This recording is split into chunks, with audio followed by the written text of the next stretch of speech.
Hey guys, I'm going to be doing a tier list for this patch. And so I have three comps right now set up. It's going to be Urgot slash Jinx duo carry. There's a lot of different variations. I'll try to talk about those. So does Yuumi slash Yone. And then lastly is Syndicate Akali. The reason I didn't really want to make this video, and the reason I'm not really putting these, is because it's just early game. And I think a lot of these, when I talk about tempo, I think I'll just make another video about it and knowing what to hold early game, and then like your transitions from early game units and stuff like that. But really, I think I'm gonna spend a lot of this time just talking about like a well itemized frontline slash backline, so that'll be more of like a kind of like a playground near the end. But I'll talk about like the three, like probably the best carries. It's probably Urgot, Yone, and Akali as like just like a staple comp, and then with some variations. But I think the most interesting part of this video is going to be a well itemized frontline slash backline, because you'll see in like maybe like 60% of my games that a lot of them are still like are pretty okay. Like the board is pretty strong. It's nothing to do with like a set comp, and it's just all about getting a good front line, a good back line, and then like a team that kind of works around your augments. So I'll talk about that later, but anyway, let me just start with Urgot Jinx. So generally speaking, this is the way you play this is you have a bruiser early game, and then the bruiser early game can easily just transition your like Warmog, Sunfire, all your frontline items, and then you just maybe go like Innovator frontline or backline with Ezreal holding these items. And Ezreal is really strong stage 2 and stage 3, but really weak stage 4. So you're just going to be sacking 4-1, 4-2, 4-3, leveling to 8 on 4-5, and just rolling down for a unit that can hold Runan's IE Last Whisper or like Runan's DB GS. It doesn't really matter. The Urgot items aren't too important, and then just generic frontlines items on Mundo. Like for example, if you wanted to some Sunfire for Streak, like Warmog's Redemption for Streak, Gargoyle, Bramble. But I think like the generic BIS is just going to be Warmog's Bramble. My recommendation for Tahm Kench is you do not want to feed Tahm Kench if you don't have the rest of your board upgraded. It really is not worth it. He doesn't carry that hard. But if you are turbo high rolling, you can actually start feeding the Tahm Kench earlier. Probably feed him some AP. Lower the cost, the better, because it's too expensive early on. And then basically, Janna Jace, it's not too impactful. You could easily, if you have Victor items like Shojin or something like that, Shojin, Hodge, Ginsu, stuff like that, you can easily flex this into 5 Chemtech as well. For example, you don't have to run Jace, you don't have to run Vi, you don't have to run the Bruisers. You can go like Lissandra. Lissandra's really good in an AD heavy lobby because it shreds AD. Then you can go like Lissandra plus Janna, Lissandra plus Janna plus Orianna plus Clockwork with 3 Chemtech. And then if you have like Jinx items, you don't have to run Jinx. You can go Jinx Victor or Jinx Mundo Kaisa. Even with Warwick with 5 Chemtech. You're just basically just trying to make the strongest possible board you can make with upgraded units. But this is probably the strongest variation, assuming everything is upgraded. But most of the time things are not going to be upgraded, and that's what I'm going to be talking about later. So just for like for newer players' sake, I think having like something, knowing like what you want to play around, what carries you want to itemize, and how to itemize them is still helpful as well. So hopefully that is helpful. And then next, I'm sure you guys know, a lot of people have been complaining about Yone. It's I'll talk about the opener in a sec, but it's kind of like the same thing. I think just strong backline, strong frontline, backline opener, such as like Darius 2, and then you have a backline Caitlyn to hold your items, or like a backline Ezreal to hold your items. Sometimes you just have like even Kog'Maw, MF, like a lot of random stuff to hold your items. And then you can actually go Lux primary carry with like blue buff IEJG. That's probably BIS, but the reason I don't put IE here is because your Yone is kind of stealing one of them. So sometimes you can go like 4-6 Academy depending on if you have the spat for it. Oh, and the previous one you can go like Chemtech Jinx. Here you can go Academy spat, but I think the indicator that you want to push for 6 Academy is that you have the Academy spat and you have Yuumi. Most of the time you don't even want to play 4 Academy if you do not have Yuumi, or upgrades. Like basically if you had like Lux 1, Leona 1, Yuumi 1, or Yone, you just take Yuumi 1 plus Yone, right? You don't really play the non-upgraded stuff, because like even though Leona Lux is 1-star and gives 4 Academy, like a 2-star, like anything 2-star is going to be better. So same deal with like Orianna, right? Like a 2-star Jhin is going to be better than a 1-star Orianna, regardless that it gives Enchanter. Like a 2-star Zyra is probably going to be better than a 1-star Janna most of the time. So there's like a lot of flexibility, and that's what I like about this set so much. But this is probably your strongest level 8 generic board, assuming no augments. You can go like QSS, you can go DB, you can go GA, sometimes you can go BT. You want Leona to kind of give armor and MR to this side, and then your Yone can just go infinite. Yeah, this is positioning with Exile, but obviously you can do something like this if you'd like. I just wanted to keep it as generic as possible. And then so that's this comp. And last is Syndicate Akali. I think this comp is only playable with a Syndicate Heart or Spat. Otherwise, it's not nearly as strong. Sometimes you still can transition to this. Like maybe this is going to be your strongest board later if you have like blue buff IE. But I think the biggest takeaway from this comp is just play strongest board early. You don't always have to play Syndicate early. But the biggest indicator for this is like you have a Spat or you have a Syndicate Heart.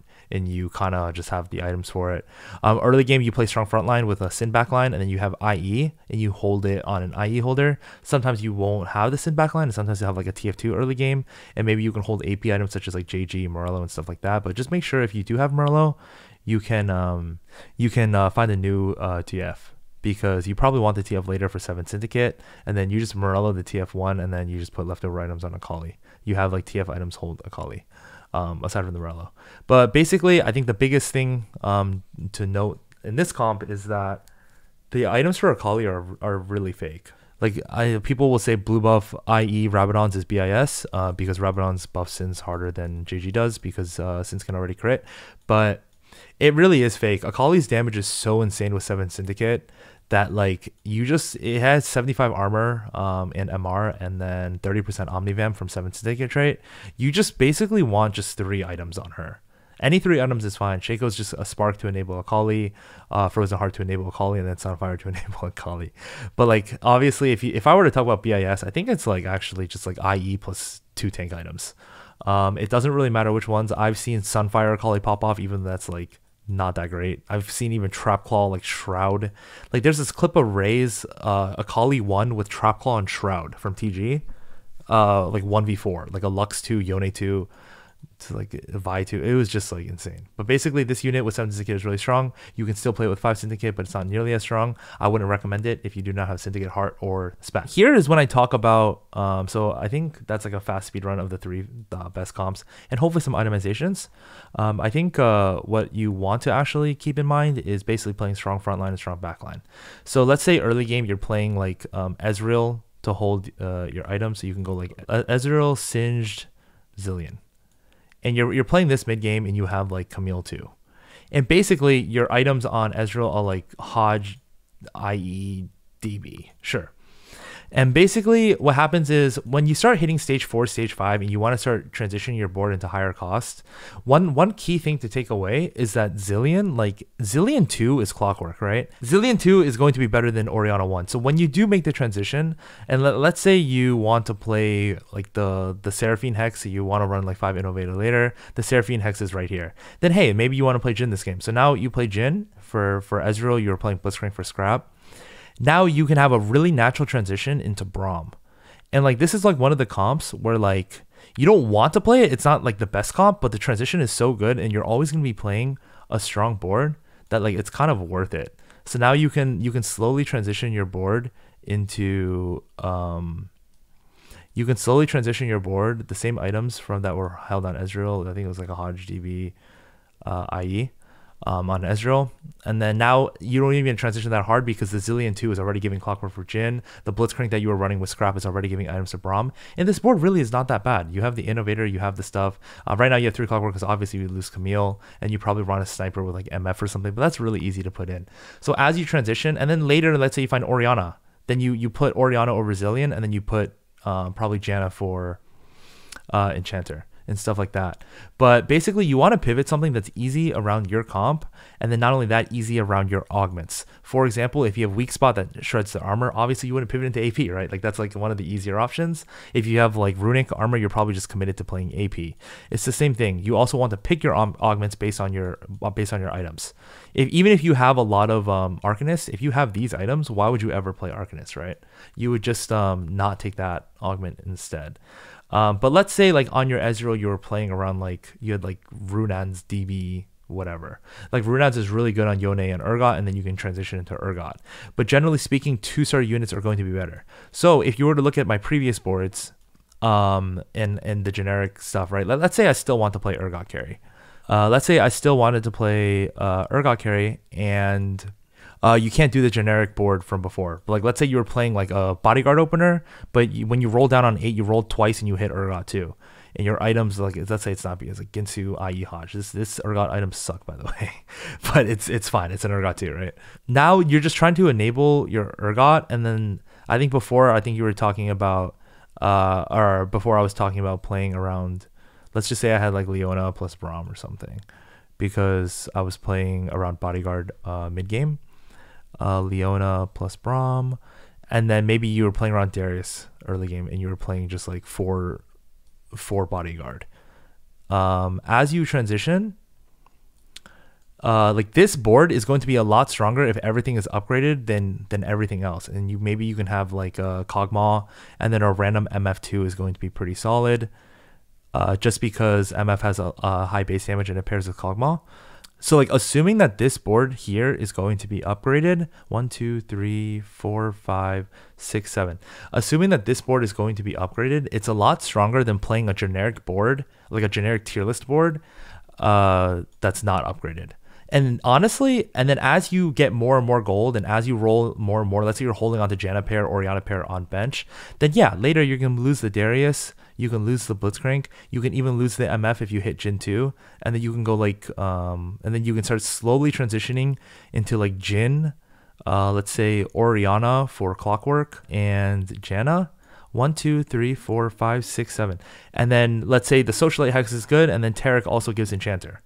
But obviously it's not always going to be like that. Like sometimes you're not going to hit the Jhin and you just play Zilean, then you play Seraphine, and then hey, maybe you can play Innovator or something like that with a random Jace. It's just make sure, basically you just want to hold your bench. I think a lot of times just being hard stuck level 8 is 100% acceptable. There's just like kind of like a threshold of how much you want to hold, and like what basically you just brainstorm on making your strongest board. So like Urgot usually wants to play Mundo plus Zac, but it doesn't always have to. Sometimes like eventually you can find Jinx and you can lose Kog'Maw, and then you can play the Jace. There's just like a lot of stuff. Just generally when you're talking about the game right now, a lot of the utility units are so balanced and so strong that as long as your carry is well itemized and your units are upgraded, the utility units can actually carry your comp if they're upgraded. So that's why I didn't really want to make a tier list, but I figured that I think for newer players, it is nice to make a tier list. That's that. I kind of skipped out on making or like talking about kind of like the early game a little bit, but I think I'll make that in a different video where I talk about every unit in the game, like what you want to be thinking about when you buy them early, transitions early to mid game, mid to late game, itemizations, and stuff like that. So stay tuned for that. But anyway, take it easy, guys.